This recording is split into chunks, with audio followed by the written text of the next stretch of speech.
నమస్తే welcome to city 24/7 top debate నేను సురేష్. తెలంగాణలో రేవంత్ సర్కార్ని ఇరుకును పెట్టేందుకు విపక్షాలు ప్రజా వ్యతిరేకతను కూడగడుతున్నాయి. అగ్గికి ఆజ్యం పోసినట్టుగా బీఆర్ఎస్ బీజేపీకి నిరుద్యోగుల సమస్య ఓ పొలిటికల్ వెపన్లా దొరికింది. ఇదే అదనుగా నిరుద్యోగుల వైపు నుంచి విపక్షాలు నరుక్కొస్తున్నాయి. జాబ్ క్యాలెండర్, నిరుద్యోగ భృతి కోసం రోడ్డెక్కాలని బీఆర్ఎస్ బీజేపీలు డిసైడ్ అయ్యాయి. ఇరుపక్షాల మూకుమ్మడి దాడితో కాంగ్రెస్ సర్కార్ ఇరకాటంలో పడుతుందా? బలమైన ప్రతిపక్షాల దాడి రేవంత్ రెడ్డి తట్టుకుని నిలబడతారా? తలపండిన నేతలున్న కాంగ్రెస్ విపక్షాలను ఎలా ఎదుర్కోబోతోంది? ఇదే అంశంపై ఈరోజు డిబేట్లో పార్టిసిపేట్ చేస్తున్నారు తెలంగాణ కాంగ్రెస్ నుంచి నగేష్ గారు, అలాగే బీఆర్ఎస్ నుంచి హరిప్రసాద్ గారు అధికార ప్రతినిధి, అలాగే ప్రముఖ అనలిస్ట్ సీనియర్ జర్నలిస్ట్ కోటేశ్వర గారు జాయిన్ అయ్యారు. మరి కాసేపట్లో బీజేపీ నుంచి సరళ గారు జాయిన్ అవుతారు. కోటేశ్వర గారు, ఈరోజు BRS working president KTR MLC ఎమ్మెల్యేలను బీఆర్ఎస్ ఎమ్మెల్యే ఎమ్మెల్సీలను తీసుకొని గవర్నర్ గారిని కలవడం జరిగింది. ఆ తర్వాత బయటకు వచ్చి మీడియాతో కూడా మాట్లాడటం జరిగింది. గవర్నర్ గారు చాలా సానుకూలంగా స్పందించారు. మేము ఏదైతే మెమొరాండం ఇచ్చామో, ఏవైతే ఒక రాతపూర్వకంగా ఇచ్చామో ఆ అంశాలకు వచ్చేసరికి, ఒకటి, నిరుద్యోగుల పట్ల వారు ఆందోళన చేస్తున్న క్రమంలో వారి పట్ల అనుసరించినటువంటి హై హ్యాండెడ్నెస్, ఆ తీరు, పర్టికులర్గా ఓయూలో హాస్టల్ నుంచి కూడా బయటికి తీసుకొచ్చి విద్యార్థుల్ని చేయి చేసుకున్నారు, అలాగే వారి మీద కేసులు పెట్టారు అని చెప్తున్నారు. అలాగే విద్యార్థుల యొక్క ఆందోళనలు తీవ్రత ఏ స్థాయిలో ఉంది అంటే, ఈరోజు ఏకంగా ఢిల్లీ వెళ్ళి నిరసనలు తెలుపుతున్నటువంటి పరిస్థితి ఉంది చెప్పారు. అయితే ఆయన దానికి చాలా సానుకూలంగా స్పందించారు. విద్యార్థుల పట్ల ఆ రకంగా ప్రవర్తించడం కరెక్ట్ కాదు, నేను గవర్నమెంట్కి లెటర్ రాస్తానని చెప్పేసి. ఇకపోతే ఫిరాయింపుల విషయానికి వచ్చేసరికి 10 మంది ఎమ్మెల్యేలు 8 మంది ఎమ్మెల్సీలను ఇప్పటివరకు లాక్కున్నారు. ఫిరాయింపుల నిరోధక చట్టాన్ని తొంగలో తొక్కారు. మేము చట్టపరంగా కూడా పోరాడుతున్నాము. ఆల్రెడీ స్పీకర్ దగ్గర ఈ అంశం ఉంది. స్పీకర్ గారిని కూడా పలు సందర్భాల్లో కలిశాము, కాబట్టి ఎటువంటి చర్యలు లేవు అని చెప్పినప్పుడు దానికి కూడా ఆయన హోమ్ సెక్రటరీని పిలిపించి మాట్లాడతానని చెప్పేసి అన్నారు. ఏదేమైనా కానీ గవర్నర్ గారు చాలా సానుకూలంగా స్పందించారు. అఫ్కోర్స్ విపక్షాలుగా గవర్నర్ని కలిసినప్పుడు గవర్నర్ గారు ఖచ్చితంగా తీసుకుంటారు, యాక్సెప్ట్ చేస్తారు. కానీ గవర్నర్ పాత్ర ఏంటనేది మనకి తెలిసిందే. గవర్నర్ గారు ప్రభుత్వాన్ని దాటి యాక్షన్ తీసుకునేటువంటి పరిస్థితి ఉంటుందా? ఎందుకంటే ఏమన్నా ఉంటే కనుక అక్కడ పైనుంచి జరగాల్సిందే. ఎందుకంటే బీజేపీ అపాయింటెడ్ గవర్నర్లు కాబట్టి, ఇక్కడ ఉన్నది కాంగ్రెస్ కాబట్టి, మరి ఆ స్థాయిలో ఉంటుందంటే అనుమానమే. అందులో కొత్తగా ఫామ్ అయినటువంటి గవర్నమెంట్. సార్, మీ అబ్జర్వేషన్ ఏంటి? ఇది ఒక ఫార్మాలిటీగా భావించాలా, లేదంటే ఆ తీవ్రత ప్రజల దృష్టికి తీసుకెళ్లటంలో ఒక అంశంగా చూడాలా?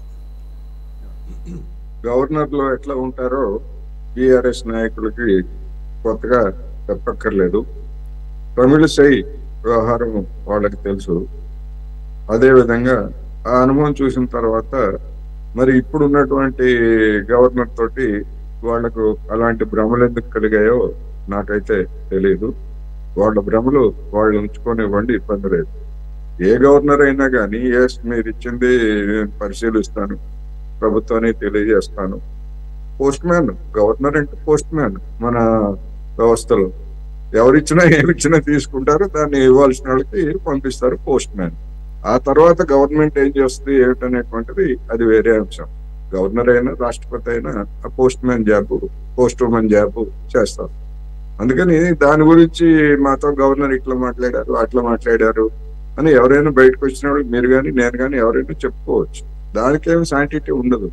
గవర్నర్ అఫీషియల్ గా ఒక ప్రకటన చేస్తేనో, లేదా నేను దీని మీద ఇటువంటి చర్య కోరాను అని చెప్పేసి చెప్తేనో అది వాల్యూ ఉంటుంది.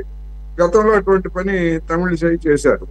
తమిళసై చేసినప్పుడు ఇదే బీఆర్ఎస్ పెద్దలు అప్పుడు విమర్శించారు, గవర్నర్ ఆ విధంగా చేయటం ఏమిటని. అందుకని ఇప్పుడు పోస్ట్ మ్యాన్ డ్యూటీకి మించి అదనంగా కనుక ఈ గవర్నర్ కూడా ఎవరైనా చేసేట్లయితే అది తర్వాత తీసుకునేటువంటి రూపం వేరుగా ఉంటుంది. రెండోది, ప్రభుత్వం పాలక పార్టీ ఇస్తానని చెప్పింది, ఇమ్మని అడుగుతున్నారు. అదేవిధంగా జరిగినటువంటి ఉదంతాల గురించి కూడా మనం చెప్పుకోవాల్సి వస్తే, విద్యార్థులు లేదా నిరుద్యోగులు కోరింది ఏమిటి? డిఎస్సి ఎగ్జామ్స్ ఉన్నాయి, అదేవిధంగా గ్రూప్ 1, గ్రూప్ 2 అనేటువంటి దానికి గ్యాప్ ఇవ్వండి, వాయిదా వేయండి అని అడిగారు. దాని మీద రాష్ట్ర ప్రభుత్వం చేతులు కాల్చుకుంది, అధికార పార్టీ కూడా చేతులు కాల్చుకుంది. అది జెన్యూన్ డిమాండ్. అది కొంత గ్యాప్ ఇస్తే రాష్ట్ర ప్రభుత్వానికి పోయేటువంటిది ఏమీ లేదు, అందులో ప్రతిష్టకు పోవాల్సినటువంటిది ఏమీ లేదు. కానీ కోచింగ్ ఇన్స్టిట్యూట్ల మీద లేకపోతే ఆ ఆందోళనకి నాయకత్వం వహించినటువంటి వాళ్ళ మీద కొన్ని ఆరోపణలు చేశారు. అవసరం ఏముంది? పోనీ ఆరోపణలు చేసినటువంటి వాళ్ళు దానికి ఏమైనా కట్టుబడి ఉన్నారా? వాయిదా వేశారు. అంటే అడుసు తొక్కనేలా కాళ్ళు కడకనేలా అనేటువంటి సామెతని చేశారు. అందుకని ఇలాంటి సమస్యలు వచ్చినప్పుడు నలుగురితోటి చర్చించడం లేదా వాళ్ళ అభిప్రాయాలను ఓపికగా వినటం, తర్వాత దానికి సానుకూలమైనటువంటి నిర్ణయాలు తీసుకోవడం అవసరం అనేది ఈ ఉదంతం తెలియజేసింది. రేవంత్ రెడ్డి గారు నేర్చుకుంటారు. ఒకవేళ భవిష్యత్తులో కూడా మళ్ళీ ఇటువంటిదే పునరావృతం అయ్యేట్లయితే మొట్టికాయలు తింటారు, జనం నుంచి తింటారు, ప్రతిపక్షాల నుంచి తింటారు. అందులో ఏమి దాచుకోవాల్సింది ఏమి లేదు. ఇక బీజేపీ కానీ లేదా బీఆర్ఎస్ కానీ నిరుద్యోగ భృతి కోసం ఆందోళన చేస్తూ ఉంటున్నారు. చేయమనండి, ప్రతిపక్ష పార్టీలుగా వాళ్ళకు ఉన్నటువంటి రైటు. కేంద్ర ప్రభుత్వం చేసినటువంటి వాగ్దానాల విస్మరణకి కాంగ్రెస్ చేస్తూ ఉంది వివిధ రాష్ట్రాల్లో. అదేవిధంగా గతంలో బీఆర్ఎస్ చేసినటువంటి వాగ్దాన భంగాలకు వ్యతిరేకంగా కాంగ్రెస్ లేదా బీజేపీ కూడా చేశాయి. ప్రతిపక్షాలుగా వాళ్ళ పాత్ర అదే కదా, చేయమనండి, ఇబ్బంది ఏముంది. అదేవిధంగా కాంగ్రెస్ కూడా తన వాగ్దానాలను అమలు జరపడానికి రేపు బడ్జెట్ ప్రవేశపెడతా ఉంది కనుక ఆ బడ్జెట్ లో ఏ విధమైనటువంటి ప్రొవిజన్ ఇస్తారు, నిధులు కేటాయిస్తారు, లేకపోతే రోడ్డు మ్యాప్ ఏమి ఇస్తారు అనేటువంటిది మనకు ఒక స్పష్టత వస్తుంది. ఈ లోపల ప్రతిపక్షాలు వాళ్ళకు ఉన్నటువంటి రైట్ అది, దాన్ని మనమేమి తప్పు పట్టాల్సిన పని లేదనేది నా అభిప్రాయం. అదే మీరు ఏదైతే మెన్షన్ చేశారో, మొదట వాయిదా అడిగినప్పుడేమో అటు కోచింగ్ సెంటర్ల మీద వీటి మీద వాళ్ళకి నెలకి 100 కోట్ల రూపాయల సంపాదన ఉంటుంది, ఇది వాయిదా పట్టం మూలంగా వాళ్ళకి అడ్వాంటేజీ, ఈ ఆందోళన వెనుక చాలా పెద్ద స్థాయిలో కోచింగ్ సెంటర్ల యొక్క పాత్ర ఉందన్నటువంటి రేవంత్ రెడ్డి సర్కార్ ఈరోజు గ్రూప్ 2, గ్రూప్ 3 పరీక్షలను వాయిదా వేసిన క్రమంలో ఈరోజు కేటీఆర్ గారు ఆ ఆరోపణలు కూడా చేశారు. మరి ఈరోజు వాయిదా వేయటం అంటే ఆ 100 కోట్లు నెలకు 100 కోట్లలో మీకు ఏమన్నా వాటా ఏమన్నా వచ్చిందా అని చెప్పేసి. ఇకపోతే ప్రోటోకాల్ విషయం సార్, మనం ఒకసారి గుర్తుపెట్టుకోవాలి. మీరు గత గవర్నర్ని కూడా మీరు గుర్తు చేశారు కాబట్టి, అదే సాక్షాత్తు అదే గవర్నర్ తమిళిసై గారికి అనేక సందర్భాల్లో ప్రోటోకాల్ను ఉల్లంఘించినటువంటి బీఆర్ఎస్ ఈరోజు తమ ఎమ్మెల్యేలకి ఎమ్మెల్సీలకి ప్రోటోకాల్ సరిగా ఇవ్వటం లేదని చెప్పేసి ఇప్పుడున్నటువంటి గవర్నర్కి రిప్రజెంటేషన్ ఇవ్వటం. అందుకనే ఇప్పుడు తాను అధికారంలో ఉన్నప్పుడు ఏం చేశాం అనేటువంటిది ఒళ్ళు పైన తెలియకపోయేట్లయితే ప్రతిపక్షంలో ఉన్నప్పుడు ఇవన్నీ గుర్తుకొస్తాయి. ఇది ఒక బీఆర్ఎస్ పార్టీకే కాదు, అన్ని పార్టీల వ్యవహారం కూడా ఇలాగే ఉంది. ప్రతిపక్షంలో ఉన్నప్పుడు ఒక మాట, అధికారంలోకి వచ్చిన తర్వాత ఒక మాట. ఈ విధమైనటువంటి ద్వంద్వ భావనలు, ద్వంద్వ వైఖరులు అనేటువంటివి ఆ పార్టీల యొక్క క్రెడిబిలిటీని దెబ్బతీస్తాయి. అందుకనే చెప్తున్నా నేను, రేవంత్ రెడ్డి గారు ఇప్పుడు ఇంతమంది అంటే మొత్తం మీడియా అటెన్షన్ లేదా రాష్ట్రంలో ఉన్నటువంటి లక్షలాది మంది నిరుద్యోగుల అటెన్షన్ పొందినటువంటి రేవంత్ రెడ్డి గారు ఈ ఉదంతంలో ఏమి సంపాదించుకున్నారు? వాయిదా వేసి కూడా వేశారులే, అల్లరి ఆందోళన చేస్తే వేశారు, అదే ముందే వేసి ఉంటే ఎంత గౌరవంగా ఉండేది. అందుకని దీన్ని ఒక గుణపాఠంగా తీసుకోవాలి ఎవరైనా. మళ్ళా ఇటువంటివి పునరావృతం కాకూడదు. గతంలో బీఆర్ఎస్ వ్యవహార శైలిని విమర్శించినటువంటి పెద్దలు మరి ఎందుకని ఆ విజ్ఞతని గమనించలేకపోయారు అనేటువంటిది ఇప్పుడున్నటువంటి సమస్య. నాగేష్ గారు, అదేదో ముందే చేస్తే ఈ రకమైనటువంటి ఈరోజు బీఆర్ఎస్ ఆరోపణలకి అవకాశం ఇచ్చినట్లు ఉండేది కాదు కదా కోటేశ్వర గారు అన్నట్టు. First thing. సెకండ్ థింగ్ వచ్చేసి మళ్ళీ దానికి క్రెడిట్గా నేను నిరుద్యోగ సమస్యలని మొదటి నుంచి కూడా చాలా తీవ్రంగా తీసుకుంటాము, చాలా సీరియస్గా తీసుకున్నాను అని చెప్పేసి దానికి మళ్ళీ దాన్ని ఏమంటారు కవర్ చేసుకునే పద్ధతిలో మాట్లాడుతున్నారు. సరే, end of the day it's a good news for students. వాళ్ళకు కొంత టైం దొరికింది ప్రిపేర్ అవడం కోసం. రెండోది, మీ మీద ఇప్పుడు చేసినటువంటి ప్రధానమైనటువంటి ఆరోపణ, మీరేదైతే నిరుద్యోగ భృతి ఇస్తామన్నారో అది ఇప్పటి వరకు కూడా దాని మీద ఎటువంటి ముందడుగు పడలేదని చెప్పేసి. ఆ రకమైన ఆలోచన ఏమన్నా ఉందా? ఆల్రెడీ ఈ రుణమాఫీ ఇవ్వడానికే రూపాయి కూడగట్టుకొని అని మీరంటుంటే లేదు, ఇవంతా కూడా రైతు బంధులో జూలైలో ఇవ్వాల్సిన దాన్ని డైవర్ట్ చేసి ఇచ్చారని చెప్పేసి ఆల్రెడీ ఒక ఆరోపణ ఉంది. ఇక మీరు ఇచ్చినటువంటి ఈ హామీల్లో నిరుద్యోగ భృతి ఇవన్నీ కూడా అసలు అవకాశం ఉందా? ఆ రకంగా ఏమైనా ఆలోచన ఉందా? ఈ మనసు ఉంటే మార్గం ఉంటుంది. తెలంగాణ పట్ల చిత్తశుద్ధిగా మాకు ఉంది కాబట్టి, చిత్తశుద్ధి పరిపాలన అందియాలి కాబట్టి అది ఒక్కొక్కటిగా దశల వారీగా అది ఇంప్లిమెంటేషన్ ప్రాసెస్ లో వస్తాయి, డెఫినెట్ వస్తాయి. ఇప్పుడు వచ్చేసరికి మన కోటేశ్వరరావు గారు అన్నారు, ఇది గవర్నర్ ఆఫీస్ ని ఏ అపోజిషన్ అయినా అలాగే యూజ్ చేస్తారండి. ఒకప్పుడు పోస్ట్ మ్యాన్ లాగా పనిచేసేటోళ్ళేమో, అంటే కోటేశ్వరరావు గారికి నేను అబ్జర్వేషన్ చెప్తున్నాను. ఇప్పుడు సిచ్యువేషన్ ఎలా ఉందంటే ఢిల్లీలో కానివ్వండి, తమిళనాడులో కానివ్వండి, వెస్ట్ బెంగాల్లో కానివ్వండి, గవర్నర్ ఆఫీస్ అంటే బీజేపీ హెడ్ క్వార్టర్. అక్కడ నుంచే బీజేపీ తన పని తను చేస్తుంది.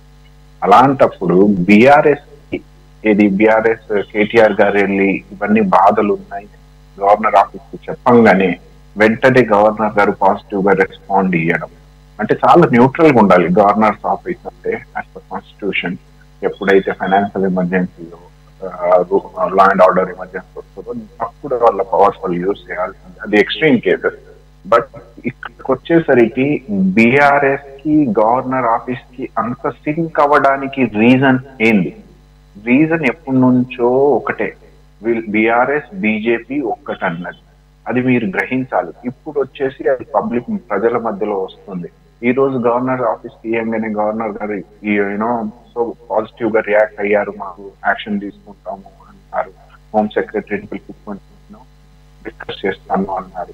అంత ప్రొయాక్టివ్నెస్ చూపించాల్సిన అవసరం ఏముంది? అంటే బీఆర్ఎస్ బీజేపీ ఇవన్నీ కదా. అంటే దీనికి బట్టి ఒక గుడ్ న్యూస్ అయితే ఉంది బీఆర్ఎస్ బయటకు వస్తున్నది. ఒకవేళ గవర్నర్ ఆఫీస్ ప్రోగా ఉంది అంటే మనకు అది కూడా ఎక్స్పెక్ట్ చేయవచ్చు. సరే, ఇప్పుడు నిరుద్యోగ అభివృద్ధి అన్న డిమాండ్ కి ఏ గవర్నమెంట్ అయినా we be like 6th-7th month running మేము కాంగ్రెస్ గవర్నమెంట్ వచ్చిన వెంటనే ఎలక్షన్, ఏది పార్లమెంటరీ ఎలక్షన్ 3 months తర్వాత బిడ్డాన్ బిట్టి. ఇప్పుడు లాస్ట్ 2-3 months లోనే రేవంత్ రెడ్డి గారు ఏది మన లోన్ వేవర్షిప్ ఇవ్వడం, ఇంకోటి హైడ్రా అనేది ఒక ఏజెన్సీ క్రియేట్ చేయడం, కొత్త ఏజెన్సీ. ఎందుకంటే మాన్సూన్స్ వస్తున్నాయి, ఫ్లడ్ వాటర్ మేనేజ్మెంట్ నుంచి డిజాస్టర్ మేనేజ్మెంట్ వరకు చూడాల్సిన అవసరం ఉంది కాబట్టి ఈ హైడ్రా అనే కొత్త ఏజెన్సీ క్రియేట్ చేశారు. రాగానే మళ్ళీ పాల్మూరు లిఫ్ట్ ఇరిగేషన్ గురించి అన్నారు, 2025 వరకు కంప్లీట్ అయిపోవాలని ఆఫీసర్స్ ఎగ్జిక్యూటివ్ కమిటీ కట్టారు. డిఎస్సి మెగా నోటిఫికేషన్ రిలీజ్ చేశారు, Group 2 కూడా రిలీజ్ చేశారు. Group 2 స్టూడెంట్ ప్యాటర్నిటీ డిమాండ్ పెట్టినప్పుడు వెంటనే ఏ గవర్నమెంట్ ఆర్డర్ అయినా బ్యాక్ తీసుకోవాలంటే క్రెడిబిలిటీ ఆఫ్ ది గవర్నమెంట్ కొంచెం తగ్గే ఛాన్సెస్ ఉంటాయి. అది ప్రతి ఒక్కరు అర్థం చేసుకోవాల్సిన విషయం. అయితే ఆ కార్నర్ లో అపోజిషన్ ఎవరైతే డిమాండ్ ఉందో, డిమాండ్ అడిగిన కమ్యూనిటీ, స్టూడెంట్ కమ్యూనిటీ యొక్క బాధలు అవన్నీ అబ్జర్వేషన్ లో పెట్టుకుంటే గ్రావిటీ ఉంది, వాళ్ళకు కొంచెం పోస్ట్ పోన్ చేయాల్సిన అవసరం ఉంది అన్నప్పుడే గవర్నమెంట్ అది డిలే చేసి పోస్ట్ పోన్ చేస్తుంది. అది గుడ్ న్యూస్ స్టూడెంట్స్. అంటే ఇక్కడ మీరు గ్రహించాల్సింది ఏంటి? ప్రో టు స్టూడెంట్స్ డిమాండ్, అంటే ప్రో స్టూడెంట్ ఫ్రెండ్లీ గవర్నమెంట్ ఉన్నట్టేగా. ఇక్కడ స్టూడెంట్ సంఘాలు వచ్చి మీడియా ముందు చెప్తున్నారు అంటే ఫ్రెండ్లీ గవర్నమెంట్ ఉన్నట్టు. అలాంటప్పుడు మనం అంత గట్టిగా క్రిటిసిజం చేయాల్సిన అవసరం లేదు. కేటీఆర్ గారు అదేదో పక్క రాష్ట్రంలో ఏదో ఎమర్జెన్సీ నడుస్తుందని జగన్ గారు అన్నట్టు అర్థం కాని సిచ్యువేషన్, అది సేమ్ సిచ్యువేషన్ ఇక్కడ. సో మనం రియాలిటీకి తగ్గట్టు మాట్లాడితే మన సమాజానికి రాబోయే రోజులకు మంచిది.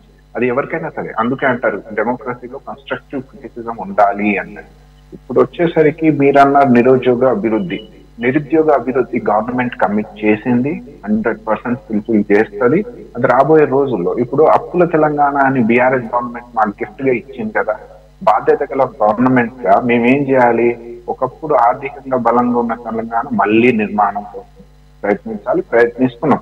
దాంట్లో భాగంగా ఒకవేళ రైతు భరోసా ఫండింగ్ డైవర్ట్ చేసి రైతు రుణమాఫీ రూపంలో ఇస్తున్నాం అంటే తప్పేముంది? అది రైతు భరోసా కూడా ఇస్తారు, దానికి టైమింగ్.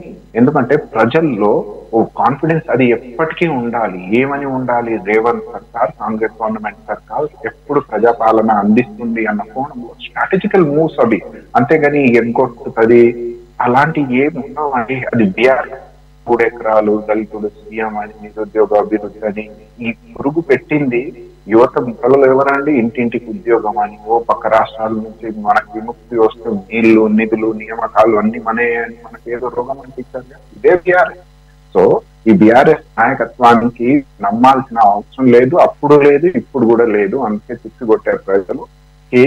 కేటీఆర్ గారు ఈ రోజు యాక్షన్ చేయడానికి ప్రధానమైన కారణం ఏంటంటే ఆయనకు వదిలేసి వెళ్ళిపోతున్న ఎమ్మెల్యే క్యాడర్లు, కింది స్థాయి క్యాడర్ కాంగ్రెస్ వెళ్ళిపోతుంది కదా, దానికి ఆపుకోవడానికి, మార్కులు పొందడానికి, ఆయన నేను ఉన్న లీడర్ లాగా మీకు ఆదుకుంటాన్ని చూపించుకోవడానికి కేటీఆర్ గారి ప్రయత్నం అది. కేటీఆర్ గారు చేస్తున్నారు. అందుకు మనం కంగ్రాచులేషన్ చెప్పాలి.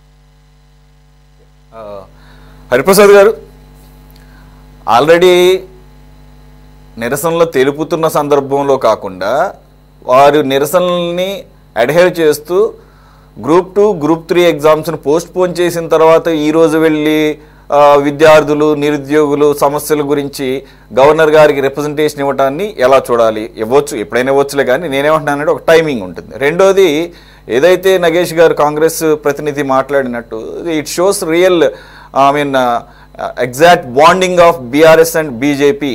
ఎందుకంటే గవర్నర్ గారు న్యూట్రల్గా ఉంటారు, ఎవరైనా రిప్రజెంటేషన్ ఇవ్వచ్చు, కాదంటలేదు. అయితే అది ఏ రకంగా పాజిటివ్గా తీసుకున్నారని బయటకు వచ్చి చెప్పారు అని అంటే that shows the nexus between BRS and BJP. ఎప్పటి నుంచో మేము ఆరోపిస్తున్నట్లుగానే గత పార్లమెంట్ ఎన్నికల రిజల్ట్స్లో కూడా అదే కనపడింది అని చెప్పేసి అంటున్నారు. What you say? వాళ్ళకు అది తప్ప వేరే లేదు. కానీ ముందుగా మీకు ప్యానల్లో ఉన్న పెద్దలకు, కోటేశ్వరరావు గారికి అందరికీ నమస్కారం సార్. ఒకటి ఏంటంటే, రేవంత్ రెడ్డి గారు అధికారంలోకి రావడానికి నిరుద్యోగులంతా, రాష్ట్రంలో ఉన్నటువంటి నిరుద్యోగులు అందరినీ కూడా రెచ్చగొట్టి వాళ్ళ ఓట్లు పొంది రాజకీయంగా లబ్ధి పొంది ఈరోజు సీఎం సీట్లో పెట్టారు. వారు రాగానే ఏం చెప్పారు? మేము అధికారంలోకి రాగానే ప్రతి సంవత్సరం 2 లక్షల ఉద్యోగాలు ఇస్తాం, నిరుద్యోగకుడికి 4,000 రూపాయలు ఇస్తాం, కాంగ్రెస్ పార్టీ అధికారంలోకి రాగానే తొలి క్యాబినెట్ లో పెట్టి మెగా డిఎస్సీని వేస్తాం, ఖాళీలన్నీ కూడా భర్తీ చేస్తాం. ఈ విధంగా సాధ్యం కాని హామీలన్నీ కూడా ప్రకటించి వాళ్ళకు ఒక ఆశ చూపి కేసీఆర్ గారు ఇచ్చినటువంటి గ్రూప్ 1, గ్రూప్ 2 అన్ని కూడా రద్దు చేసి మేము వచ్చిన తర్వాత కొత్తగా ఇస్తామని చెప్పి ఈ విధంగా అనేక రకాల నిరుద్యోగులను మభ్యపెట్టి వాళ్ళను లోబరుచుకొని వాళ్ళ ఓట్లు పొంది ఈరోజు అధికారంలోకి రాగానే వారికి నిరుద్యోగుల సమస్యలు మొన్న మోహన్ నాయక్ గారు నిరాహార దీక్ష చేస్తే చాలా చిల్లిగా మాట్లాడిన వాళ్ళు. రేపు ముఖ్యమంత్రి స్థాయిలో ఉండి వారి నిరాహార దీక్ష గురించి చిల్లిగా అసలు ఒక మామూలు నాయకుని స్థాయిలో మాట్లాడి వాళ్ళ ఆ దీక్షను అవమానపరిచేటువంటి కార్యక్రమం రేవంత్ రెడ్డి గారు. ఈరోజు వారు చెప్పినటువంటి మాట, ఉద్యోగాలు ఇవ్వండి, మేము కూడా స్వాగతిస్తాం, నిరుద్యోగులందరూ కూడా ఉద్యోగాలు ఇచ్చి 2 లక్షల ప్రభుత్వ ఉద్యోగాలు భర్తీ చేస్తే వారు వచ్చినాక ఆ ఎల్జీ స్టేడియంలో పెట్టి నియామక పత్రాలు ఇచ్చినవి కూడా టిఆర్ఎస్ పార్టీ లాస్ట్ టైంలో పెట్టినటువంటి ఉద్యోగాలు. అవి కొద్దిగా ఆగిపోయిన తర్వాత వీరు వచ్చిన తర్వాత దాన్ని కోర్టు క్లియర్ చేసుకుని ఈరోజు నియామక పత్రాలు ఇచ్చిన తప్ప వారు కూడా స్వతహాగా ఇచ్చినవి కాబట్టి ఆ విధంగా నిరుద్యోగుల ఓట్లు పొంది ఈరోజు అధికారంలో ఉండి ప్రజల్ని మభ్య పెడతా ఉన్నారు. అదేవిధంగా నిరుద్యోగులను మభ్య పెడతా ఉన్నారు, రైతులను మభ్య పెడతా ఉన్నారు. వారి పాలననే మభ్య పెట్టడంలో సాగుతా ఉంది రేవంత్ రెడ్డి గారి పాలన. ఈరోజు నిన్నటిదాకా ఏం చెప్పింది సార్? కాళేశ్వరం పని అయిపోయింది, కాళేశ్వరంతో ఇక మనకు ఇది కాదు, లక్షల కోట్లు మునిగినాయి, 1000 కోట్లు మునిగినాయి, కాళేశ్వరం అయిపోయిందని చెప్పారు. కాళేశ్వరం బ్రహ్మాండమైన నీళ్లు కాళేశ్వరం దగ్గర ఆగుతా ఉంది. ఈరోజు నిరుద్యోగుల పరిస్థితి కూడా ఆ విధంగానే వెళ్ళి కాంగ్రెస్ పిసిసి అధ్యక్షుని హోదాలో ఎన్నికల టైంలో మొత్తం కేసీఆర్ గారు నిరుద్యోగులు మోసం చేసిన ఉద్యోగాలు రాలేదు, ఇవ్వడం లేదు అని చెప్పి నెత్తి నోరు కొట్టుకొని అసత్యాలు ప్రచారం చేసి ఈరోజు చెప్తాం. అందుకనే టిఆర్ఎస్ పార్టీ కూడా వారు ఇచ్చినటువంటి హామీలను గుర్తు చేస్తుంది మొదటి నుండి కూడా. ఎందుకంటే ప్రజలు కూడా మాకు 39 సీట్లు ఇచ్చి ప్రతిపక్షంలో బాధ్యత గల ప్రతిపక్షంగా మీరు వారు చేసినటువంటి తప్పిదాలను మీరు ఎత్తి చూపుతూ తప్పకుండా ప్రభుత్వానికి వారి బాధ్యతను గుర్తు చేయాలని చెప్పిన తర్వాత మా పార్టీ తరఫున ఈరోజు కేటీఆర్ గారు అనేక సందర్భాల్లో పత్రిక ద్వారా ఇతరత్ర నిరసనలు కూడా చెప్పిన తర్వాత వారు వినకపోవడంతో ఈరోజు గవర్నర్ గారిని కలిసి అయ్యా వీరు ప్రభుత్వం చేస్తున్నటువంటి కార్యక్రమాలు ఇవి, ప్రభుత్వం చెప్పినటువంటి కార్యక్రమాలు ఇవి, మరి చెప్పినటువంటి కార్యక్రమాలకు వారు చేసేటువంటి కార్యక్రమాలకు ఎక్కడో పొంతన లేదు.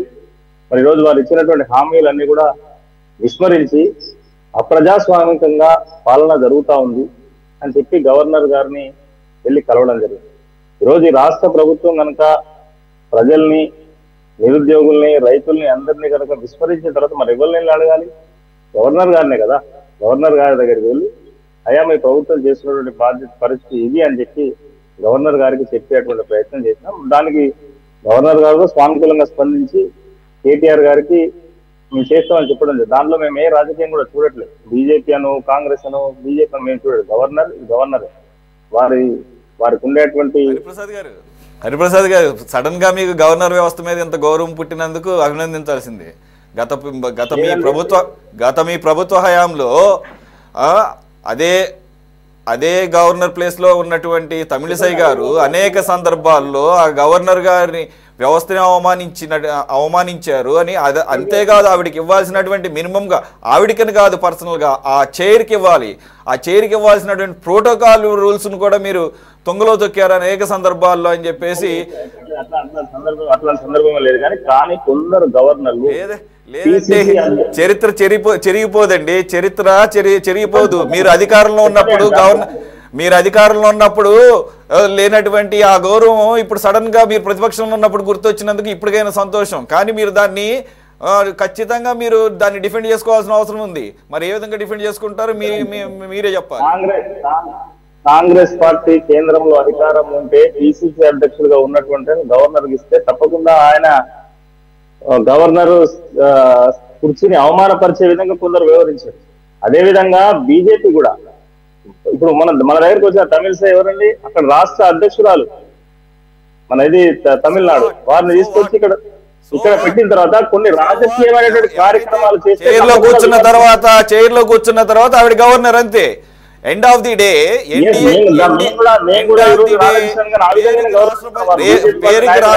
పేరుకి రాష్ట్రపతి అపాయింటెడ్ అయినా కానీ అందరికీ తెలిసిందే ఎన్డీఏ ఎవరైతే సూచిస్తుందో వాళ్ళ పార్టీ వాళ్ళకి సంబంధించిన వాళ్ళే గవర్నర్లుగా వస్తారు.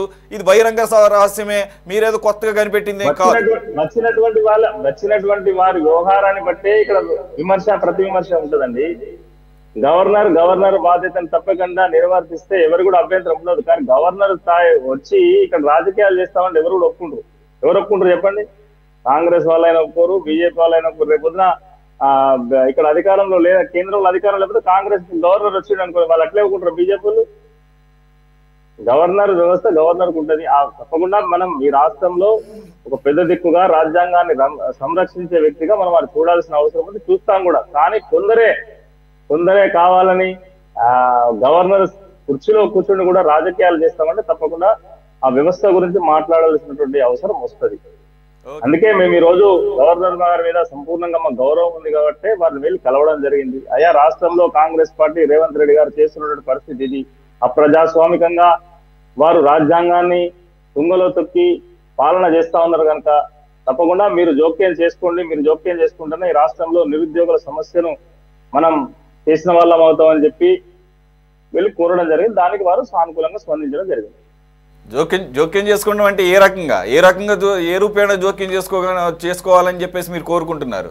ఇక్కడ ఆంధ్రప్రదేశ్లో 35 రోజులు 40 రోజులు అవ్వకుండానే ప్రతిపక్ష నేత జగన్మోహన్ రెడ్డి గారు ఏకంగా రాష్ట్రపతి పాలన కావాలన్నారు. ఎవరో ఇద్దరు రౌడీ షీటర్లు ఒకరినొకరు మర్డర్ చేసుకుంటే. ఇప్పుడు అక్కడ ఉన్నటువంటి పరిస్థితులకి ఒక 6 నెలల్లో 7 నెలలు అయింది. అక్కడ గవర్నమెంట్ వచ్చి మీరు గవర్నర్ జోక్యం అంటే ఇంకేంటి? అది రాష్ట్రపతి పాలనే. మరి అది కోరుకుంటున్నారా? Is it possible in a federal system? Is it wanted? ఈ రోజు ఉస్మానియా యూనివర్సిటీలో ఏ విధమైనటువంటి నిర్బంధంగా విద్యార్థుల మీద లాఠీ చార్జ్ చేస్తా ఉన్నారు, ఇబ్బందులకు గురి చేస్తా ఉన్నారు. తప్పకుండా గవర్నర్ గారు జోక్యం చేసుకోవద్దా? ఇలా బీజేపీ కూడా దాని మీద స్పందించాల్సిన అవసరం లేదా?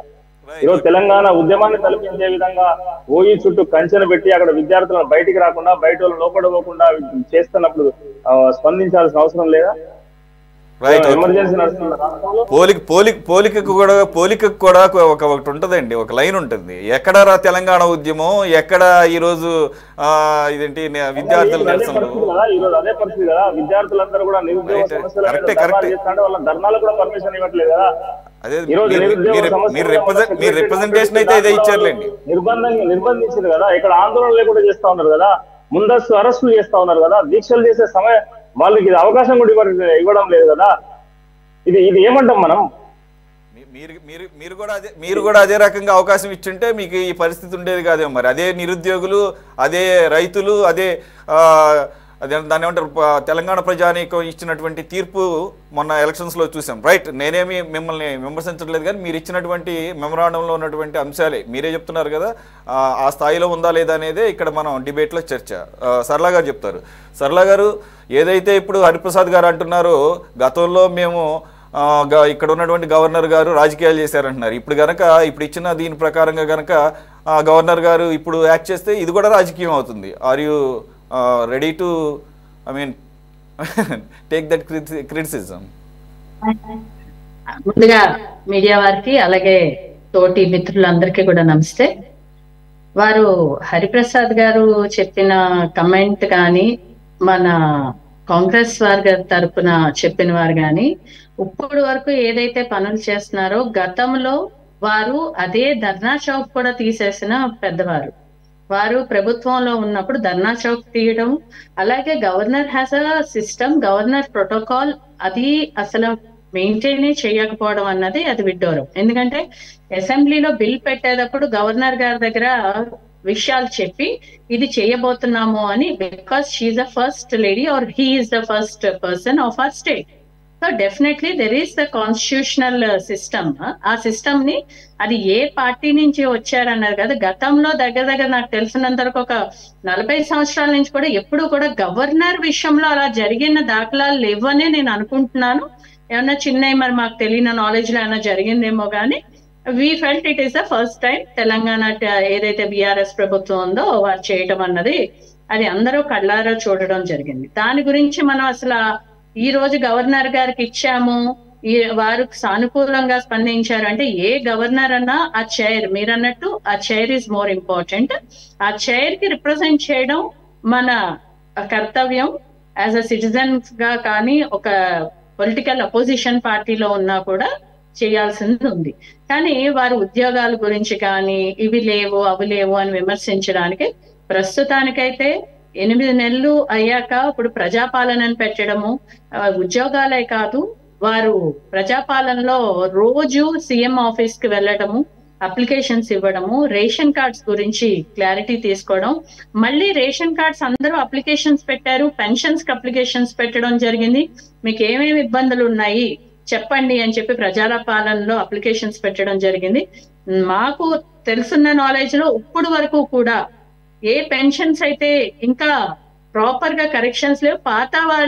పాత బీఆర్ఎస్ గవర్నమెంట్ లో కూడా అర్హులైన వాళ్ళకి కొంతమందికి పెన్షన్ రాలేదు. అప్పుడు సర్వే అన్నారు, ఇంటింటి సర్వే అన్నారు, ఆ టైంలో కొంతమందిని తీసేశారు. మళ్ళీ దాన్ని ఎలిజిబుల్ క్యాండిడేట్స్ కి ఎంతో మంది ఇబ్బంది పడడము, అలాగే హ్యాండిక్యాప్డ్ వారు కూడా ఈ రోజు కూడా వాళ్ళకి ఎక్కడైతే వాళ్ళకి రావాలో పెన్షన్స్, ఎవరైతే అర్హులు ఉన్నారో అది కూడా జరగట్లేదు. ఎంఆర్ఓ ఆఫీస్ లో మన ప్రతి డివిజన్, ప్రతి జిల్లాల్లో కూడా ఆ పెన్షన్స్ ఎంత మందికి అర్హులు ఉన్నారో అంతమందికి రావట్లేదు. 3 నెలలు వచ్చి 4వ నెల ఒక్కొక్కసారి బ్రేక్ అవడం జరుగుతుంది. అలాగా ప్రతి సిస్టమ్ లోని అడ్మినిస్ట్రేషన్ ఫెయిలియర్ అన్నది మనకి క్లియర్ గా కనిపిస్తుందనే నా ఉద్దేశం. ఎందుకంటే కొత్తలో అంటే వారు కొత్తగా వచ్చారు, వారు చేసుకుంటున్నారు, వారు హామీలు ఇచ్చారు, బట్ ఇట్ టేక్స్ టైం ప్రభుత్వానికి కూడా అనడం జరిగింది. అందుకు ఆ టైం ఫ్రేమ్ కూడా అయ్యాక కూడా, ఎందుకంటే వాళ్ళకంటూ ఒక ప్లాన్ ఉంటుంది. గవర్నమెంట్ లోకి వచ్చాక ఒక 6 months 4 months 5 months ఆ ప్లాన్ తోనే ఎప్పుడు కూడా ఆ వాగ్దానాలు ఇవ్వాలి. ఆ ప్లానింగ్ లేకుండా ఇచ్చారా, లేకపోతే అసలు దానికంటే ఫ్యూచర్ ఎజెండా ఏముంది? ఇప్పుడు ఏదైతే వారు అంటున్నారు బీఆర్ఎస్ బీజేపీ లేకపోతే కాంగ్రెస్ బీజేపీ ఇవన్నీ కలుపుతున్నారు, ఏ రోజన్నా భారతీయ జనతా పార్టీ వీరితో ఎప్పుడన్నా కలిసిన దాఖలాలు ఉన్నాయా? అంటే ఇవన్నీ ఏంటంటే జస్ట్ మెంటల్ గా మాట్లాడుతున్నారు కానీ సైకలాజికల్ గా ప్రజల్ని మభ్య పెట్టడానికి మాట్లాడే మాటలే తప్పితే ప్రాక్టికల్ గా ఆన్ గ్రౌండ్ ఏం జరుగుతుంది?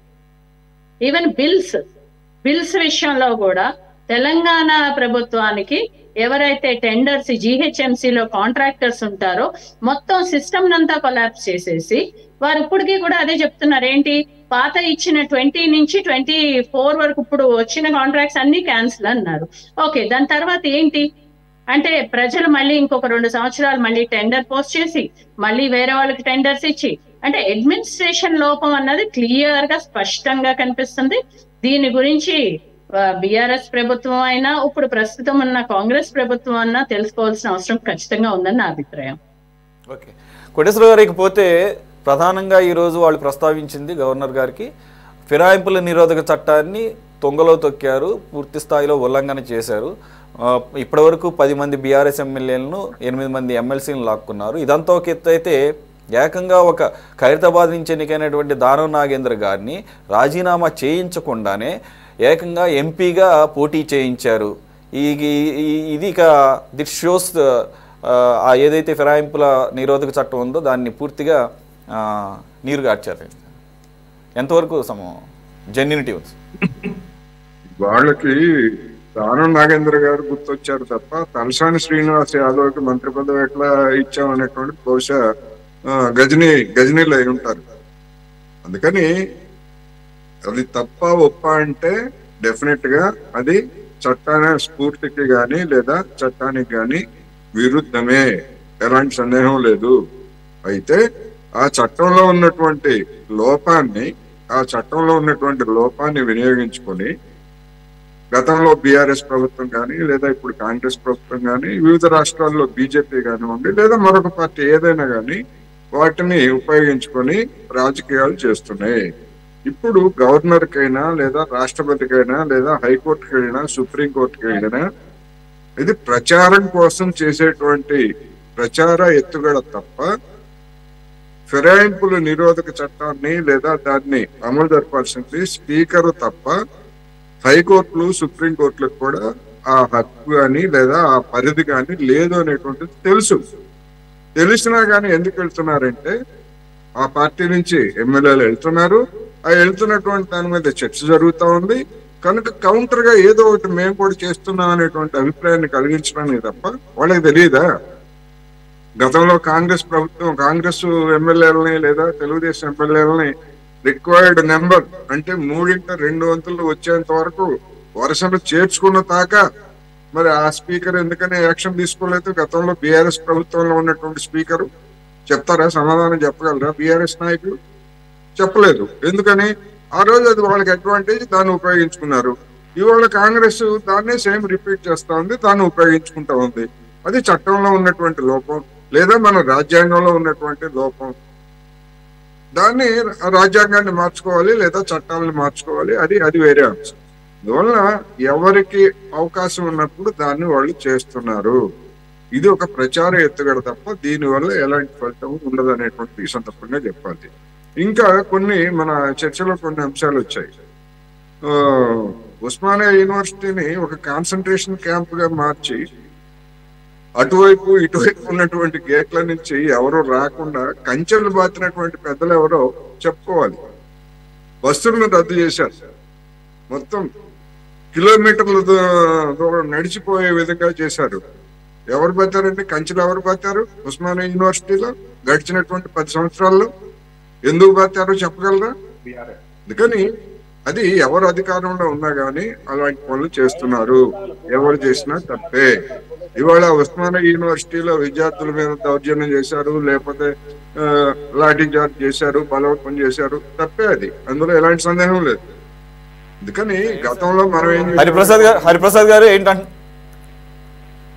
ఒక్క నిమిషం కోటేశ్వర గారు, తెలంగాణ ఉద్యోగ కాలంలో నంబర్ బుల్లెట్లు టీయర్ గ్యాసులు పేలిన చరిత్ర ఎవరిదండి? పేల్చిన చరిత్ర ఎవరిది? ఈ కాంగ్రెస్ పార్టీది కాదా? ఎవరు కాదన్నారు? వాళ్ళు పేల్చారని చెప్పేసి మీరు ఉస్మానియా యూనివర్సిటీ క్యాంపస్ ని ఎందుకు కాన్సన్ట్రేషన్ క్యాంప్ గా మార్చారు? ఎందుకు మూసేశారు?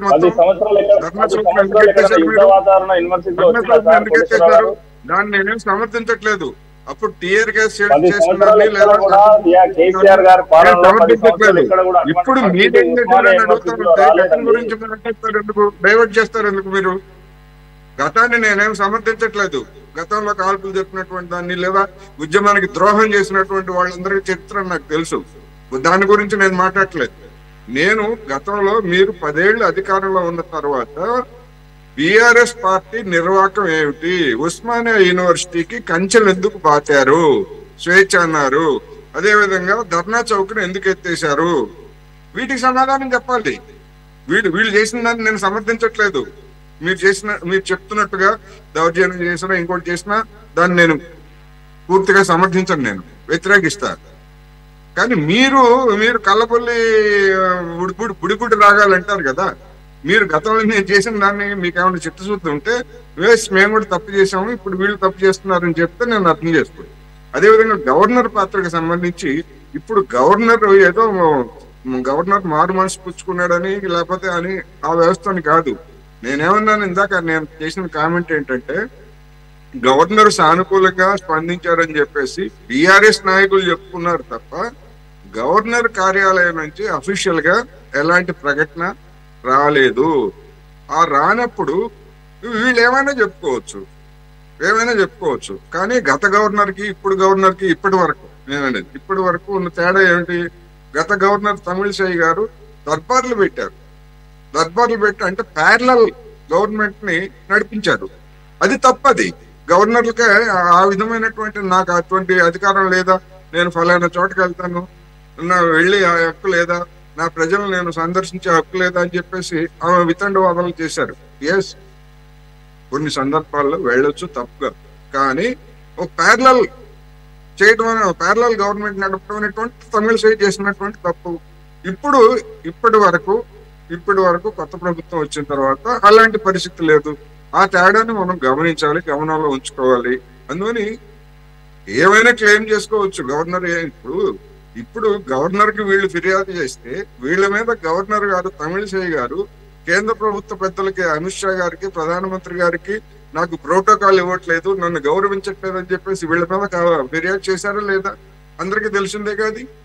మరి దాన్ని ఏమంటారు? దాన్ని ఏ విధంగా సమర్థించుకుంటారు? అందుకని ఎవరి రాజకీయం వాళ్ళు చేస్తున్నారు, గవర్నర్లైనా పార్టీలైనా అనేది సందర్భంగా చెప్తున్నా. రెండోది మన బీజేపీ మిత్రురాలు కార్డుల గురించి వీటి గురించి చెప్పారు. అసలు కేంద్ర ప్రభుత్వం కొత్తగా కార్డులు ఇవ్వడానికి అనుమతించట్లేదు మేడం. గడిచినటువంటి 10 సంవత్సరాల్లో టీఆర్ఎస్ ఇవ్వకపోయినా పక్క రాష్ట్రంలో ఉన్నటువంటి తెలుగుదేశం లేదా బీజేపీ పాలనలో కూడా కొత్త కార్డులు ఇవ్వట్లేదు. ఎందుకని?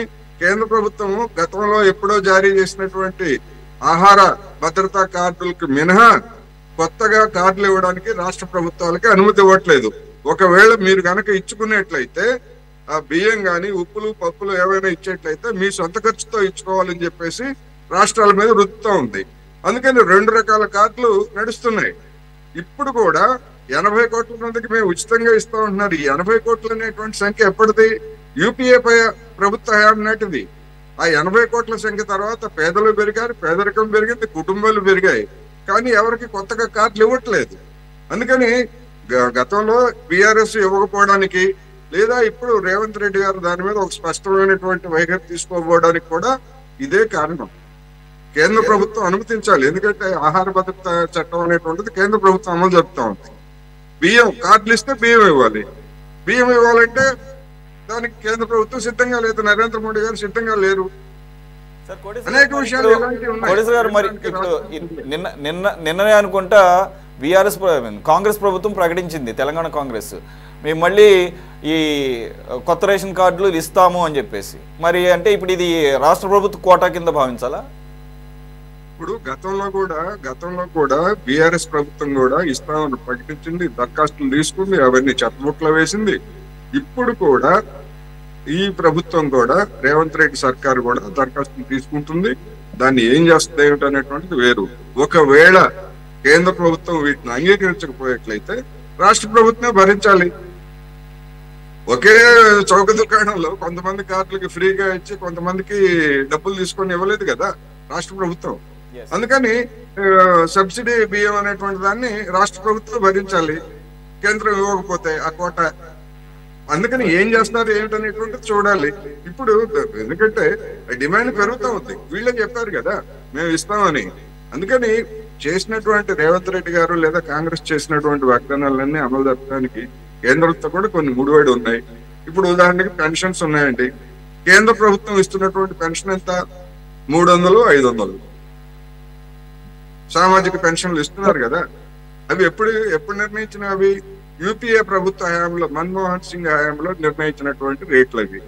అప్పటి నుంచి రేట్లు పెంచండి, పెన్షన్స్ చాలవు అని చెప్పేసి అంటున్నా కానీ నరేంద్ర మోడీ గారికి దయగలిగినటువంటి హృదయం, ఆయన ఛాతీ గట్టి ఛాతీ కాదు, చాలా దయగలిగినటువంటి మానవ ముఖంతో ఉన్నటువంటి హ్యూమన్ యాంగిల్ అంటారు కదా, అటువంటి ఆయన ఇంతవరకు ఒక పైసా కూడా పెంచలేదు. అందుకనే బీజేపీ పాలిత రాష్ట్రాల్లో కొన్ని చోట్ల 200, 300 లేకపోతే 500, 600, 1000 రూపాయలు ఇస్తున్నారు. ఆంధ్రప్రదేశ్, తెలంగాణలో ఆంధ్రప్రదేశ్ లో 4000 చేశారు, తెలంగాణలో కూడా చేస్తామని చెప్తున్నారు. మరి దారిద్ర్యం బాగా ఉన్నటువంటి ఉత్తరప్రదేశ్ లోను, బీహార్ లోను, లేదా ఇప్పుడు ఉన్నటువంటి ఒరిస్సాలోను మరి బీజేపీ పెద్దలకు అటువంటి దయ కలగట్లేదు, హృదయం కలగట్లేదు. ఎందుకంటే కేంద్రం నుంచి వచ్చే నిధులు తక్కువ, వాళ్ళకి ఇవ్వడానికి వాళ్ళకి చిత్తశుద్ధి లేదు. అందుకని ఇలాంటి అనేకమైనటువంటి సమస్యలు ఉన్నమాట వాస్తవం. నగేష్ గారు చిన్న సబ్మిషన్ అండి. పెద్దలు ఏదైతే చెప్పడం జరిగిందో, జనరల్ గా ratio of state government and central government అన్నది ఎప్పుడు కూడా ఫిక్స్డ్ రేషియో ఉంటుంది. According to the projects, according to the population census తీసుకుని మీరన్నట్టు ఏదైతే మనకి రాష్ట్ర ప్రభుత్వాలతో one nation one ration card అన్న పథకం కూడా చెప్పడం జరిగింది. కానీ రాష్ట్ర ప్రభుత్వాలు ఏ ఫండ్ అన్నా తీసుకోండి, మీరు ఏ డెవలప్మెంట్ అన్నా తీసుకోండి, రాష్ట్ర ప్రభుత్వానికి వచ్చి రాష్ట్రాలు ఇంప్లిమెంట్ చేయడమే మన సిస్టమ్ లో ఉన్నది అని నేను అనుకుంటున్నాను. అది ఎక్కడైనా పొరపాటు పడితే మీరు చెప్పొచ్చు. డైరెక్ట్ బెనిఫిట్ ఎప్పుడు కూడా డైరెక్ట్ ఏ స్కీమ్ అన్నా ఇంప్లిమెంట్ చేయడం కేంద్ర ప్రభుత్వం 90% ఇన్ మై నాలెడ్జ్ అది జరగదు. రాష్ట్ర కేంద్ర ప్రభుత్వాలు ఇద్దరు కూడా సంబంధించి ఈ రాష్ట్రంలో ఇన్ని ration card, one ration card and one nation అన్న టాపిక్ లో గత ప్రభుత్వంలో ఉన్నప్పుడు మన కేసీఆర్ గారు, ఎందుకంటే జనరల్ గా one nation one ration card అన్నప్పుడు ప్రధానమంత్రి గారు ఓవరాల్ గా ఇండియా కోసం అని వారు ఒక ఇది చేయడం జరిగింది. అది జరిగినప్పుడు మన రాష్ట్ర ప్రభుత్వం ఎక్కడ ప్రధానమంత్రి గారి బొమ్మ వస్తుందో రేషన్ కార్డు మీద అని చెప్పి నిరాకరించడం కూడా జరిగింది. అది నాకు తెలుసున్నంత వరకు in my knowledge it happened. So నేనేమంటానంటే రాష్ట్ర కేంద్ర ప్రభుత్వాలు ఏ పథకాలన్నా సరే మనకి కలిసి చేసుకోవాల్సిన అవసరం ఉంటుంది. 60-40 రేషియో ఏ రేషియో అన్నది మనం తెలుసుకుని ఆ రేషియో ప్రకారం ప్రతి గవర్నమెంట్ ప్రతి డిపార్ట్మెంట్ కి ఫండ్ డిస్ట్రిబ్యూట్ అవుతుంది అన్నమాట వాస్తవం. కానీ రాష్ట్ర ప్రభుత్వాలు ఎప్పుడైతే కేంద్ర ప్రభుత్వం ఇంత ఫండ్ అని ప్రతిదానికి యూపీహెచ్సి మన హాస్పిటల్స్ ఇవన్నీ చేస్తుంటే ఆయుష్మాన్ భారత్ కార్డే తీసుకోండి, పెద్దలు అన్నట్టు ఏదన్నా సరే ఇంప్లిమెంట్ చేయాలంటే స్టేట్ గవర్నమెంట్ ఎప్పుడు కూడా అప్రూవల్స్ ఉండాలి. ఆయుష్మాన్ భారత్ విషయంలో వారు క్లియర్ గా చెప్పడం జరిగింది, మీరు ఇంత పే చేయాలి, ఆయుష్మాన్ భారత్ కార్డ్ చేద్దాము అంటే ఎక్కడ మన రాష్ట్ర ప్రభుత్వాలు దాన్ని ఇనిషియేట్ చేయాలి కదా. ఇది కాన్స్టిట్యూషన్ ఉన్న విషయమే కదా. సో దానిని మనం కేంద్ర ప్రభుత్వాన్ని అనడం మనకు అది వచ్చిందా లేదా, ఆ స్కీమ్ ద్వారా మనకి ఇచ్చారా లేదా అన్నది కూడా ఇంపార్టెంట్. కాబట్టి అది జరగట్లేదు కాబట్టి అక్కడ మనకు ఆ గ్యాప్ వస్తుందని నేను అనుకుంటున్నాను. ఆ విషయంలో పెద్దలు నాకు వివరించవచ్చు.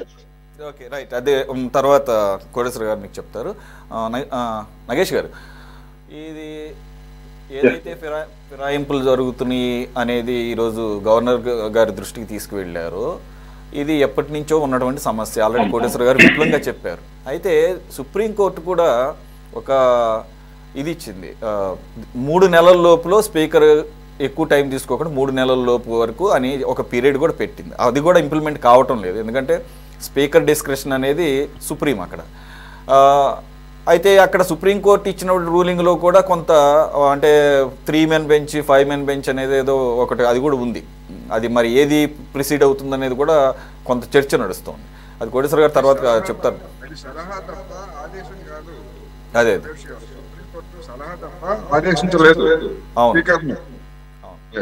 అంటే నేను అనేది అట్లీస్ట్ సూచన అన్నా కూడా పాటించాల్సినటువంటి అవసరం ఉంటుంది. ఎందుకంటే ప్యారలల్లీ చట్టాలు చేసేటటువంటి ఇది ఎగ్జిక్యూటివ్ ఎంత ప్రాముఖ్యతో శాసన వ్యవస్థ, అలాగే ఆ చట్టాలను అమలు పరిచేటటువంటి న్యాయ వ్యవస్థ కూడా అంతే ప్యారలల్ వాల్యూ ఉంది కదా ఈ దేశంలో. రాజ్యాంగం కల్పించింది కదా. సరే, ఎండ్ ఆఫ్ ది డే మనకు తెలిసిందే పొలిటికల్ సిస్టమ్లు ఇవన్నీ జరిగాయి కాదు. When there is a discretion వచ్చినప్పుడు అది వాళ్ళ ఓన్ బెనిఫిట్కి వాడుకుంటారు, అది జరుగుతుంది. అయితే ఇక్కడ నేను నగేష్ గారిని అడుగుతుంది ఒకటే, బీఆర్ఎస్ వాళ్ళు కూడా విమర్శిస్తుంది ఒకటే. ఏదైతే రేవంత్ రెడ్డి గారు గతంలో రాజీనామాలు చేయకుండా డిఫెక్ట్ చేస్తే వేరే పార్టీలోకి వాళ్ళని రాళ్లతో కొట్టాలన్న మాట ఇప్పుడు ఆయన గుర్తు రావటం లేదా? రెండోది, కోటేశ్వర గారు అలాగే చాలా సందర్భాల్లో మనం మాట్లాడుకున్నాం, అవతల మూడొంతుల్లో 2 వంతులు వచ్చే వరకు కూడా వెయిట్ చేసి అప్పుడు శాసనసభ పక్షం మర్జ్ అయిపోయినట్టుగా ప్రకటిస్తారు, అప్పటి వరకు వెయిట్ చేస్తారు. ఇక్కడ నంబర్ కూడా చూడాలి. గతంలో కాంగ్రెస్కి వచ్చినటువంటి స్థానాల కన్నా ఈరోజు బీఆర్ఎస్కు వచ్చినటువంటి స్థానాలు ఎక్కువ, దాదాపు 39, ఆల్రెడీ 10 వచ్చేసారు. అంటే ఆ నంబరు ఎంత టైం తీసుకుంటే అంత టైం వరకు మీరు ఇలా ప్రొలాంగ్ చేయటం ద్వారా స్పీకర్ వ్యవస్థని ఇక్కడ మీరు పణంగా పెట్టినట్లేగా. ఫస్ట్ స్పీకర్ ఆఫీస్ గురించే డిబేట్ కాబట్టి ఇందాక మీరు అన్నట్టు సుప్రీంకోర్టు వాటి క్లియర్లీ అడ్వైజరీ కాదు, మేబీ కొటేషన్ కొంచెం అబ్జర్వేషన్ లో తీసుకొస్తాను. మహారాష్ట్ర అసెంబ్లీ కోసం దరిద్రం ఏంటంటే హిస్టారికల్ గా వచ్చిన ఇష్యూ అది. ఏక్నాథ్ షిండే గారు సీఎం గా డిక్లేర్ చేసేస్తారు, ఫ్లోర్ మీద టెస్ట్ అవుతారు. ఆ నిర్ణయం విత్ ఇన్ 3 months లో నువ్వు తీసుకోవాల్సిందే అని సుప్రీంకోర్టు ఆదేశాలు ఇచ్చింది. అడ్వైజ్ కాదు అది. 3 months లోపల వీళ్ళు అటు ఇటు శివసేన అది వేరండి, ఫిరాయింపుల మీద కాదు, ఫ్లోర్ టెస్ట్ మీద ఇచ్చింది కరెక్టే. సో అక్కడ హిస్టారికల్ గా మిస్యూజ్ ఆఫ్ స్పీకర్ పొజిషన్ ని మిస్యూజ్ చేసింది ఎవరు? ఈ బీజేపీ కదా.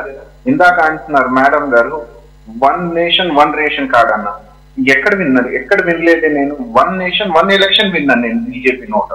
ఇంకో విషయం, పీడిఎస్ లో సబ్సిడీ లేదు నగేష్ గారు, లేదు అది కూడా ఉంది. అంతకు ముందు 1 nation 1 ration కార్డ్ కూడా ఉంది.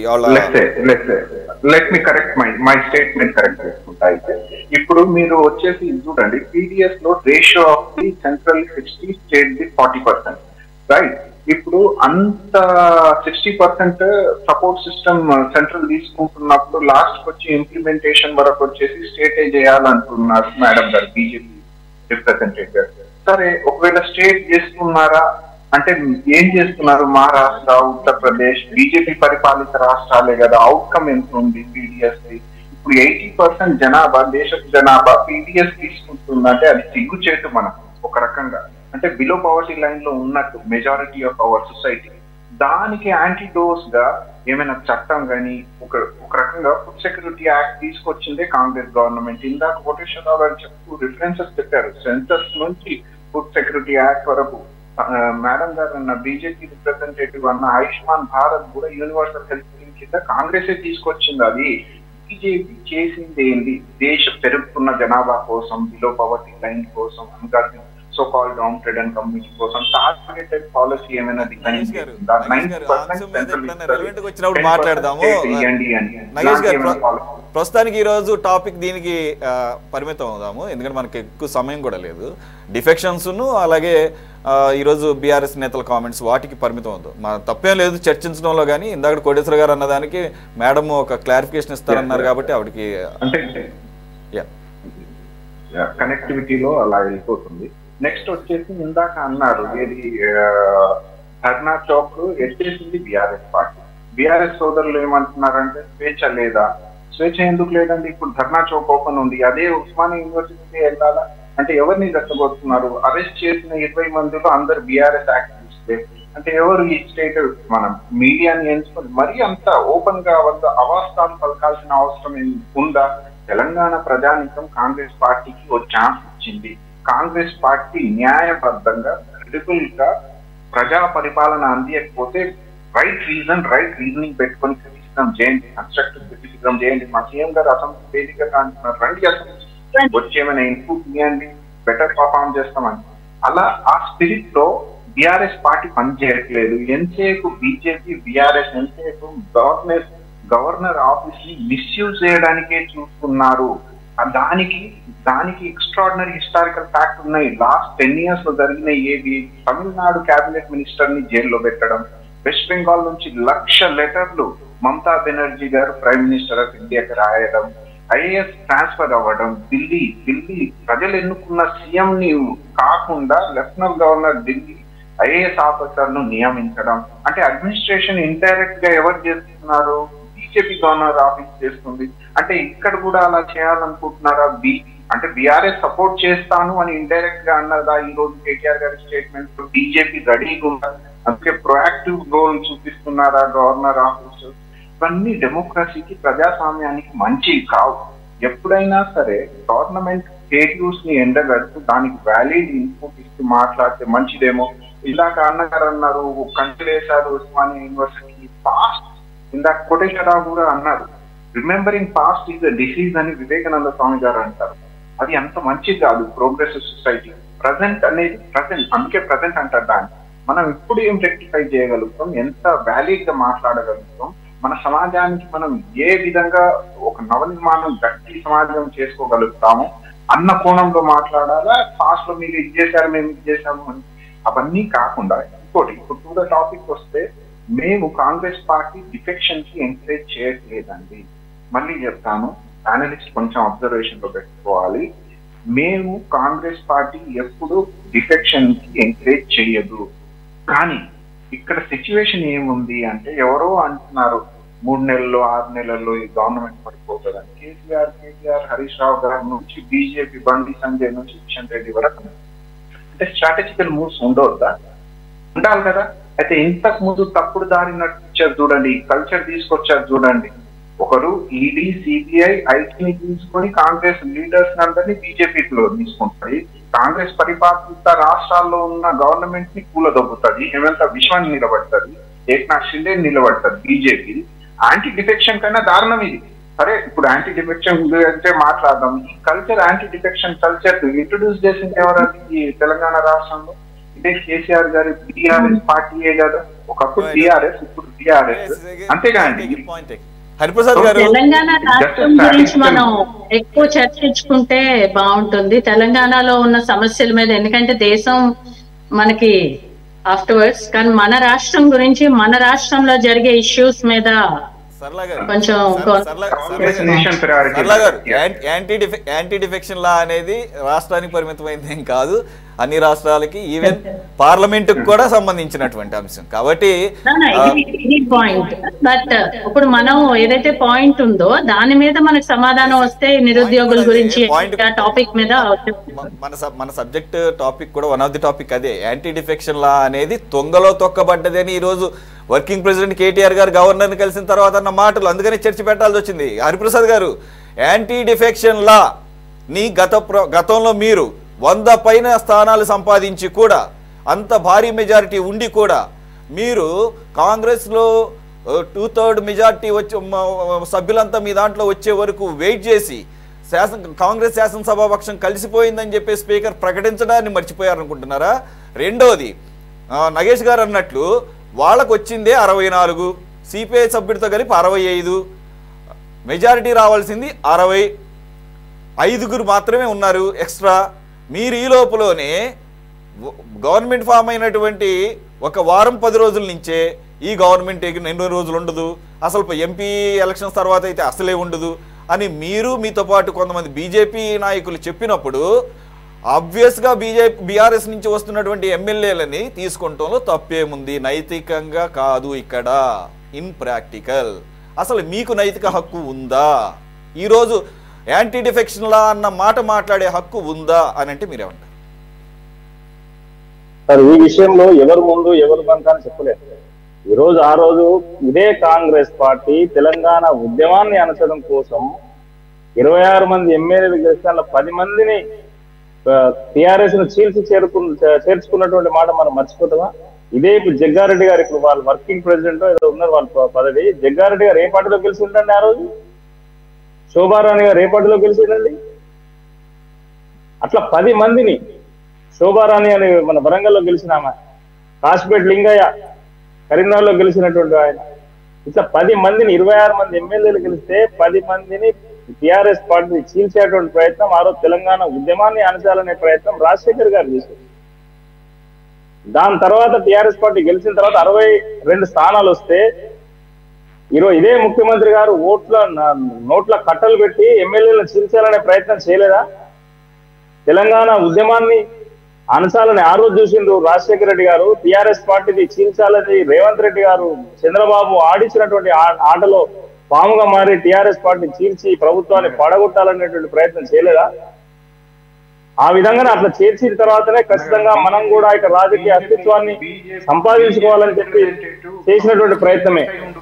ఈ రోజు రేవంత్ రెడ్డి గారు మొన్న ఏమంటారు ఎలక్షన్ల ముందు, ఆ ఇంటి కాకి ఈ ఇంటి మీద వాళ్ళ, ఈ ఇంటి కాకి ఆ ఇంటి మీద వాళ్ళ కాల్చి పడేస్తారు. మరి కాల్చండి, ఇప్పుడు 10 మంది వచ్చారు కదా ఈ ఇంటి కాకలు ఆ ఇంటి మీదకి, కాల్చండి. ఎందుకు కాల్చలేకపోతున్నారు? ఎవరు వచ్చినా రాజీనామా చేయాల్సిందే అని చెప్పినారు కదా, ఎవరితో రాజీనామా చేయించిందండి? ఈరోజు దానం నాగేంద్ర గారు రాజీనామా చేయించిందా వారిని ఎంపీ పోటీ చేయించడానికి? మీరు చెప్పిన మాటలే కదా. రేవంత్ రెడ్డి గారు చెప్పేటువంటి మాటలు ఒకలాగుంటాయి, చేసేటువంటి ఒకలాగుంటాయి. ఈ రోజు రేవంత్ రెడ్డి ఇవన్నీ ఎలా ఉంటాయి అంటే ఎంత చర్చించుకున్నా కోడి కాదు. కాంగ్రెస్ పార్టీలో ఆయన ఎమ్మెల్యేల సంఖ్య పెంచుకోవాలని చూస్తా ఉన్నాడు. ఎందుకంటే ఈ రోజు పొంగులేటి శ్రీనివాసరెడ్డి నుంచి ఒక ప్రమాదం పొంచి ఉంది, కోమటిరెడ్డి వెంకటరెడ్డి నుంచి ఒక ప్రమాదం పొంచి ఉంది, ఉత్తమ్ కుమార్ రెడ్డి బట్టి నుంచి ఒక ప్రమాదం పొంచి ఉంది కనుకనే ఈ రోజు వారిని ఆ సంఖ్యను వారు పెంచుకునేటువంటి ప్రయత్నం చేస్తారు. రేవంత్ రెడ్డి గారు ఎంబడి కూడా ఇప్పుడు 30-40 మంది ఎమ్మెల్యేలు ఉన్నారు అనేటువంటి ప్రయత్నాలు చూపిస్తున్నారు. ఈ రోజు వారు వీళ్ళ చరిత్ర పార్లమెంట్ లోనే ఎంపీలను నోట్ల కట్టలు పెట్టుకున్న చరిత్ర కాంగ్రెస్ పార్టీ. అటువంటి ప్రయత్నమే ఈ రోజు ఇక్కడ చేస్తా ఉన్నారు తెలంగాణలో. వాళ్ళు నయాలను భయాలను డబ్బులకు కాంట్రాక్ట్ పనులకు ఈ రోజు మనం చూసినాం జగిత్యాల ఎమ్మెల్యే హరిప్రసాద్ గారు కాంగ్రెస్ లో యోధాని యోధులు ఉన్నారు కాదంటం లేదు, అది వాళ్ళ అంతర్గత వ్యవహారం, వాళ్ళు చూసుకుంటారు. వాళ్ళకి ఏమన్నా ముసలు ఉంటే వాళ్ళు చూసుకుంటారు, వాళ్ళు నష్టపోతే వాళ్ళే నష్టపోతారు. ముందు మీ పార్టీ సంగతి చూసుకోండి సార్. అక్కడ జారిపోతున్నారు, రోజుకు ఒకళ్ళు చొప్పున వెళ్తున్నారు. కాబట్టి వాళ్ళకి అడ్వైజ్ ఇవ్వాలనుకుంటే వాళ్ళకి ఇచ్చేవాళ్ళు ఉన్నారు. వాళ్ళది జాతీయ పార్టీ సార్. వాళ్ళకి చాలా నేనే సమర్థించట్లేదు కానీ మీరు కాంగ్రెస్ కి వెల్విషర్ కాదు, మీరు కాంగ్రెస్ కి వెల్విషర్ గా ఉంటున్నారేంటి? కాదు, మీరు కాంగ్రెస్ కి వెల్విషర్ గా కాదు ఆ పాత్రను పోషిస్తున్నారేంటి? వాళ్ళకు 100 సంవత్సరాల పైన చరిత్ర ఉంది, వాళ్ళు చాలా చూశారు ఇట్లాంటివన్నీ. వాళ్ళ జాతీయ పార్టీ చూసుకుంటారు. మీరు కూడా జాతీయ పార్టీ అయ్యారు కానీ అప్పటి నుంచే మీకు స్టార్ట్ అయింది. మరి ఏమైనా పునఃసమీక్షించుకోవచ్చు. ఏదేమైనా కానీ what goes around comes around అని నానుడు ఉందండి. ఏదైతే మీరు చేశారో అదే ఇప్పుడు మీకు చుట్టుకుంటోంది. సో మేము చేయలేదు. 2004లో ఇదే కాంగ్రెస్ పార్టీ ఇక్కడ చేసింది. తెలంగాణ 2004 సంగతి వదిలేసేయండి. 2004 అయిన అయిపోయి 2014 ఫ్రెష్ 2014 ఫ్రెష్ కొత్తగా తెలంగాణ రాష్ట్రం ఏర్పడింది. దాని తర్వాత మాట్లాడుకుందాం, బాగుంటుంది. ఎప్పుడో ఇండిపెండెన్స్ కి చాలా మంది మాట్లాడుతుంటారు. కాదు ఒక్క నిమిషం హరిప్రసాద్ గారు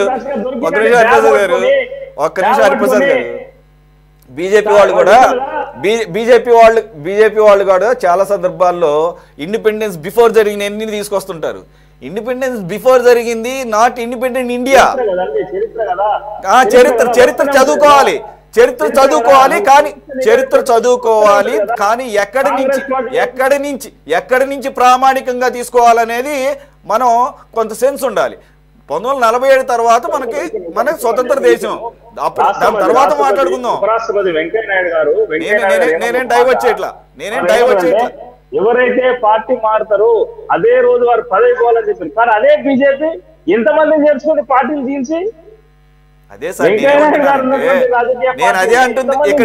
ఇక్కడ ఎవరు కోటేశ్వర గారు మాట్లాడినా మనం అందరం చర్చించుకున్నా కోడి ముందా గుడ్డు ముందా అన్నట్టే ఉంటది. మీరు చేశారు, మేము చేసాం, అంతకుముందు వాళ్ళు చేశారు, అంతకుముందు ఇట్లాగే ఉంటది. కాబట్టి ఇది కాంగ్రెస్ పార్టీ జగన్నాథ్ ఎంపీ గారు కదా, వారికి నోట్ల కట్టలు పట్టుకొని పార్లమెంట్ లో కొనే ప్రయత్నం చేయలేదా? ఒక బిల్లు వచ్చినప్పుడు కాంగ్రెస్ పార్టీ చేసింది కదా పని.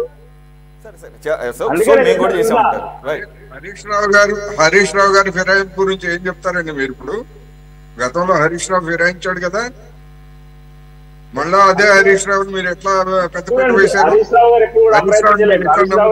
ప్రయత్నం చేయాలండి. అభివృద్ధి మేము చెప్పిన ఆధారాలతో చెప్పినాం. నోట్ల గంటలు పార్లమెంట్ చూడలేదా మనం? నిజమేనండి,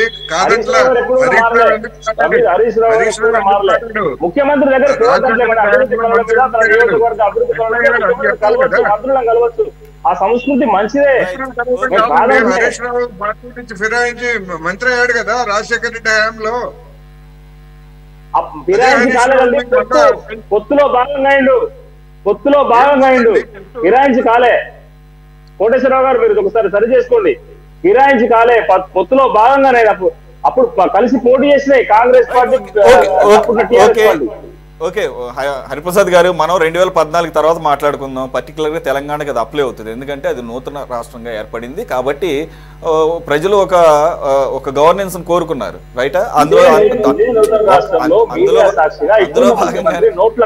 భాగంగానే మీకు రెండు పర్యాయాలు కాన్సిక్యూటివ్ గా ఇచ్చారు. ఓకే సరే, anyway I mean you made your mark for last 10 years. Down the lane next 5 years మీ పాత్ర ఎలా ఉండబోతుంది అనేది కూడా ఇక్కడ ప్రధాన అంశం. ఎందుకంటే it's not such an easy path for Congress as well. ఎందుకంటే వాళ్ళు ఇచ్చిన హామీలు అవన్నీ దృష్టిలో పెట్టుకుంటే, ఇప్పుడు ఉన్నటువంటి తెలంగాణ ఆర్థిక పరిస్థితిని దృష్టిలో పెట్టుకుంటే, కాబట్టి నిర్మాణాత్మకంగా కనుక మీరు మీ పాత్ర పోషిస్తే ఆటోమేటిక్గా ప్రజలే మీ వెనకాల ఉంటారు. ఎందుకంటే బీఆర్ఎస్కు ఉన్నటువంటి నేపథ్యం మామూలు నేపథ్యం కాదు కాబట్టి ఆ మూలాలు, ఆ రూట్స్ ఎక్కడన్నా మర్చిపోయామో లేకపోతే ఎక్కడన్నా మిస్ అయినామో అవి దగ్గరికి ప్రోధి చేసుకుంటే ఉంటుంది ఖచ్చితంగా. రైట్ మ్యామ్, ఎక్కువ టైం లేదు, ఓకే రైట్. మీ దగ్గర నుంచే కంక్లూడింగ్ రిమార్క్స్ క్లోజ్ చేస్తాను.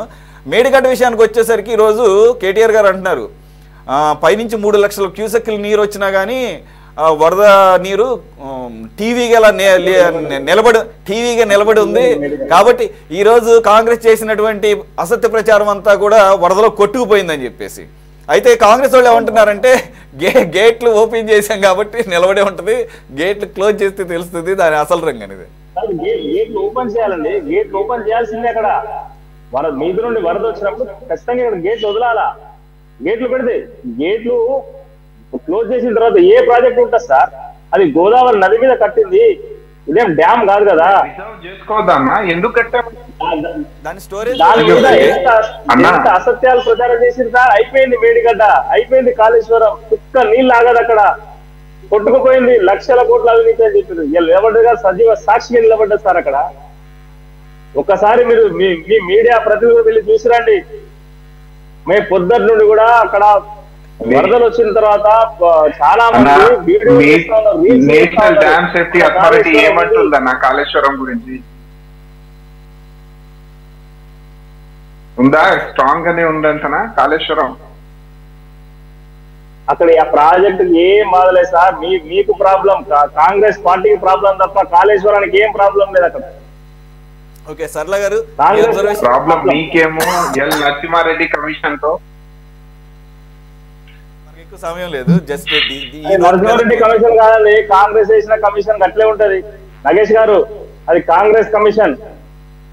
కమిషన్ ఏదైనా చెప్పింది కదా, కోర్టే చెప్పింది కదా, కోర్టు చెప్పింది మర్చిపోతే సెంటర్ నుంచి వచ్చినటువంటి commission Congress commission report already ఉంది కదండి.